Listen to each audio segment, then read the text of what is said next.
जब ऐसा लग रहा था कि उम्मीद की हर किरण दम तोड़ चुकी है, तकदीर ने अपना खेल खेला। रिहाई का रास्ता एक ऐसी गैर मुतवक्का जगह से निकला कि सब हैरान रह गए। मिस्र के बादशाह के एक पुरअसरार ख्वाब से। मिस्र का बादशाह एक ऐसे ख्वाब से परेशान था जिसकी ताबीर उसके दरबार में मौजूद कोई भी शख्स नहीं कर सकता था, और यहीं से यूसुफ की दानाई के चमकने का रास्ता बना। कैद खाने की तारीकी से यूसुफ ने न सिर्फ ख्वाब की ताबीर की बल्कि एक मुकम्मल मुआशी मंसूबा भी पेश कर दिया। यही तो उनकी असल दानाई का सबूत था।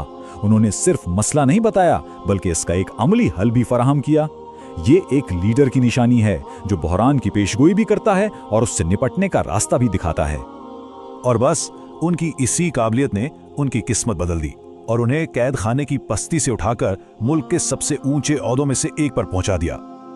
और अब कहानी का आखिरी और सबसे जज्बाती हिस्सा, खानदान का मुलाब। सालों बाद वही कहत जिसकी पेशगोई यूसुफ ने की थी, उनके भाइयों को मदद मांगने मिस्र ले आया।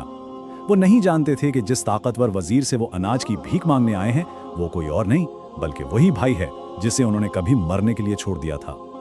जरा सोचें, इनकिशाफ का वो लम्हा भाइयों के लिए कितने शदीद सदमे और शर्मिंदगी का रहा होगा जब वो इस ताकतवर हाकिम के सामने खड़े थे जिसे उन्होंने कभी मरने के लिए छोड़ दिया था। इतने सालों की तकलीफ के बावजूद यूसुफ ने इंतकाम का रास्ता बिल्कुल नहीं चुना। इसके बजाय उन्होंने मुकम्मल माफी की पेशकश की। ये फजल और किरदार की बुलंदी का ऐसा मुजाहिरा था जो उनकी तमाम आजमाइशों पर भारी था। और इस तरह जब इनके 11 भाइयों और वालिदैन ने एहतरामन उनके सामने सर झुकाया तो उनके बचपन का वो ख्वाब एक शानदार हकीकत बन गया।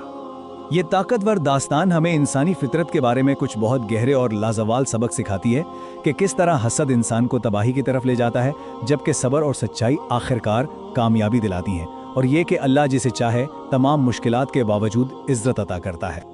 हजरत यूसुफ की कहानी हम सब के लिए एक गहरा सवाल छोड़ जाती है कि हम अपनी जिंदगियों में आने वाली आजमाइशों का सामना कैसे करते हैं, और ये कि सब्र वाकई किस तरह एक आजमाइश को फतह में बदल सकता है।